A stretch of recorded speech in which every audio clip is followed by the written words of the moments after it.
fellow citizens, we observe today not a victory of party, but a celebration of freedom, symbolizing an end as well as a beginning, signifying renewal as well as change. For I have sworn before you and Almighty God the same solemn oath our forebears prescribed nearly a century and 3/4 ago. The world is very different now, for man holds in his mortal hands the power to abolish all forms of human poverty and all forms of human life. And yet, the same revolutionary beliefs for which our forebears fought are still at issue around the globe. The belief that the rights of man come not from the generosity of the state, but from the hand of God. We dare not forget today that we are the heirs of that first revolution.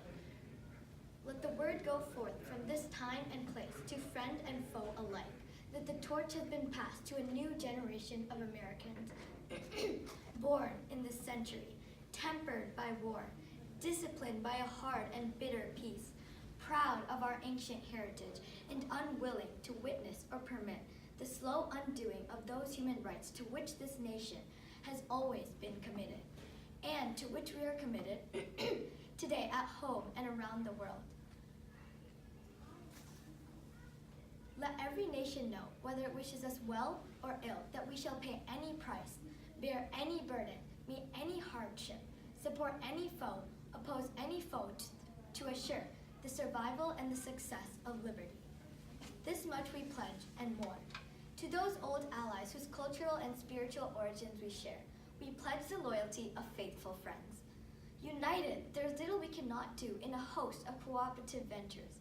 Divided, there is little we can do, for we dare not meet a powerful challenge at odds and split asunder. To those peoples in the huts and villages of half the globe, struggling to break the bonds of mass misery, we pledge our best efforts to help them help themselves. Not for whatever period is required, not because the communists may be doing it, not because we seek their votes, but because it is right. If a free society cannot help the many who are poor, it cannot save the few who are rich. Finally, to those nations who would make themselves our adversary, we offer not a pledge, but a request that both sides begin anew the quest for peace before the dark powers of destruction unleashed by science engulf all humanity in planned or accidental self-destruction. We dare not tempt them with weakness, for only when our arms are sufficient beyond doubt can we be certain beyond doubt that they will never be employed. So let us begin anew, remembering on both sides that civility is not a sign of weakness, and sincerity is always subject to proof. Let us never negotiate out of fear, but let us never fear to negotiate. Let both sides explore what problems unite us instead of belaboring those problems which divide us. Let both sides seek to invoke the wonders of science instead of its terrors.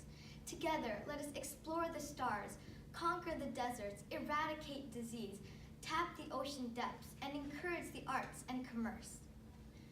And if a beachhead of cooperation may push back the jungle of suspicion, let both sides join in creating a new endeavor, not a new balance of power, but a new world of law, where the strong are just, and the weak secure, and the peace preserved.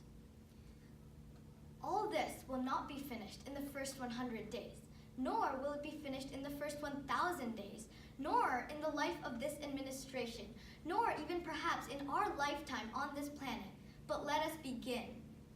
In your hands, my fellow citizens, more than mine, will rest the final success or failure of our course. Can we forge against these enemies a grand and global alliance, that north and south, east and west, that can assure a more fruitful life for all mankind? Will you join in that historic effort? In the long history of the world, only a few generations have been granted the role of defending freedom in its hour of maximum danger. I do not shrink from this responsibility. I welcome it. I do not believe that any of us would exchange places with any other generation or any other place that the energy, the devotion, the faith which we bring to this endeavor will light our country and all who serve it. And the glow from that fire can truly light the world. And so, my fellow Americans, ask not what your country can do for you. Ask what you can do for your country. My fellow citizens of the world, ask not what America will do for you, but what together we can do for the freedom of man. Finally, whether you are citizens of America or citizens of the world, ask of us here today the same high standards of strength and sacrifice which we ask of you. With a good conscience, our only sure reward, with history the final judge of our deeds. Let us go forth to lead the land we love, asking his blessing and his help, but knowing that here on earth, God's work must truly be our own.